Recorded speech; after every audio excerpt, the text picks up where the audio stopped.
Creatópolis surge de la idea de representar a una ciudad de los creativos, pues imagina un territorio virtual habitado por una clase creativa empoderada e independiente. Surgió como una respuesta de esperanza ante la situación que atravesaron la gran mayoría de los creativos mexicanos después de la pandemia del COVID-19, ya que, aun viéndose precarizados, nunca abandonaron su magia. Fue así que decidimos que los habitantes de las Creatópolis serían magos. Los magos de las Creatópolis se caracterizan por tres cosas. Son disruptivos, juegan y se emocionan y son seres conscientes. Creatópolis, imagínatelo como si fuera una especie de Airbnb, pero para el sector cultural o creativo de una ciudad. Es decir, en lugar de que encuentres alojamientos en el mapa, tú lo que vas a encontrar son productos, servicios, actividades y experiencias culturales y creativas. En el año 2021, este proyecto es incorporado al aplicativo de postulación de Jalapa para ingresar a la red de ciudades creativas de la UNESCO, y a partir de ahí empezamos a hacer una serie de adaptaciones para lo que hoy en día es Creatópolis. Pues nos dimos a la tarea de desarrollar una marca. Lo que buscábamos era tratar de identificar cuál era el territorio de la marca, cuáles iban a ser las principales asociaciones, ¿no?, que iba a tener para su posicionamiento, una base de diseño o de identidad gráfica, identidad corporativa con respecto al sector en donde se iba a insertar. Lo que seguía, pues obviamente, era el desarrollo de un prototipo, ¿no?, que en ese sentido pues hicimos una alianza con la empresa Honey Mustard. Nos encargamos de la parte del desarrollo de la plataforma, desde la concepción, con frameworks, con toda la etapa de diseño previa y posteriormente ya toda la etapa de desarrollo, que es pues la programación como tal. Fue un proceso creativo bastante interesante porque lo único que teníamos pues eran las ideas, ¿no? O sea, las ideas estaban en el aire. Una cosa es tenerlo en la cabeza y otra cosa ya es plasmarlo. Trabajamos desde las historias de usuario,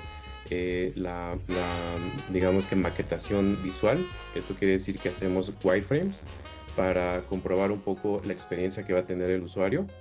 Eso lo rebotamos en sesiones de trabajo y una vez que vemos que ese es el camino por el que queremos ir, ya empezamos con el UI, que es pues ya la parte más gráfica, para darle vista junto con la identidad, un poco ahí tomar características del logo, colores, tipografías, o sea, ya como vestir el producto.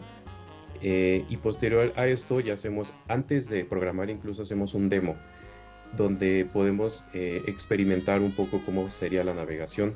Y esto nos puede ayudar a tomar decisiones antes de programar de, pues mira, este botón a lo mejor puede ir mejor acá, o este flujo puede ser de esta forma. Entonces ya cuando llegamos a la etapa de programación, ya traemos mucho más aterrizado el producto con estas etapas previas de planeación y de análisis que hicimos. Otra cosa interesante que, bueno, ya habíamos platicado sobre el sitio es que iba a tener un sistema de insignias, ¿no?, para que los creativos, con su interacción con los fans y con los mecenas, bueno, fueran obteniendo algo que pudieran coleccionar o que pudieran usar.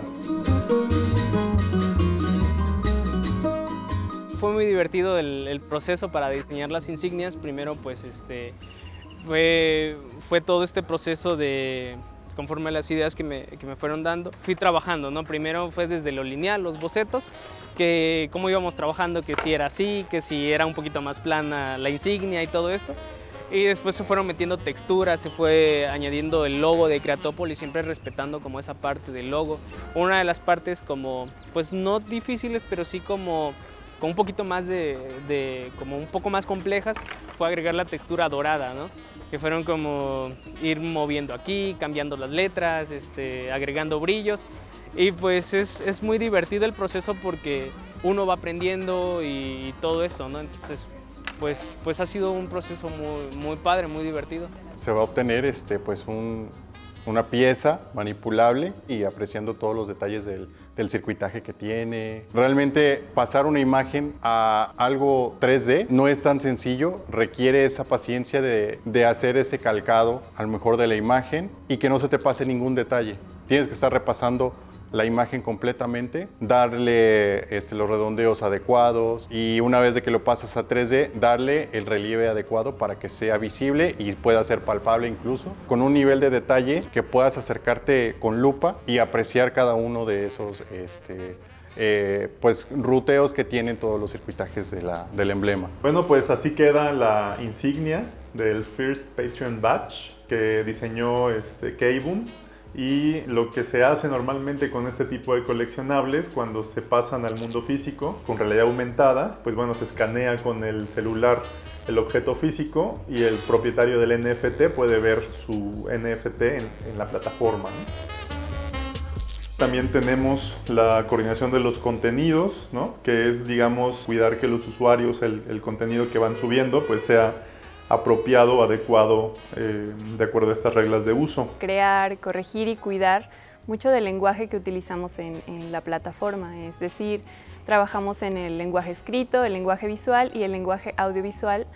Asimismo, controlamos pues todo lo interno que tiene que ver con procesos de calidad, control de calidad, la información, ¿no? El manejo de la información y el cuidado de la información, porque bueno, los creativos van a subir sus obras, van a subir todo lo que los representa, todas sus expresiones, pero también queremos cuidar el cómo en esa parte, ¿no? Coordinar la parte del área de moderación, que es la parte que se encarga como del filtro de todo el contenido que entra a la plataforma y bueno, darle seguimiento con base en las reglas de uso. Con Ramiro ya veníamos, tenemos una buena amistad y veníamos realizando algunos proyectos, principalmente relacionados con la designación de Jalapa Ciudad Creativa. Y entonces pues le planteé, ¿no?, la posibilidad de, pues no solamente que nos ayude con la musicalización o a musicalizar la campaña de Creatópolis, sino que también estas creaciones musicales pues, se puedan convertir en un NFT, ¿no? El primer NFT musical de la plataforma, ¿no? Entonces, así es como entra Ramiro a la parte de la música de Creatópolis. Mira, depende mucho del cliente, ¿no? De la persona que necesite la música. Me sirve mucho que la persona que está creando la parte visual me diga, necesito un tipo de música con estas características como, pues no sé, que sea triste, que sea alegre, que sea moderna, que sea futurista, que parezca orquestal, que sea minimalista. Entre más descriptiva sea la persona que está en el trabajo visual, pues para mí es mejor, ¿no? Quiero que se escuchen como puntos, líneas, círculos, y quiero que tenga estas partes, ¿no? Que tenga una parte rápida, otra lenta. Una triste, otra alegre, una épica, una etérea.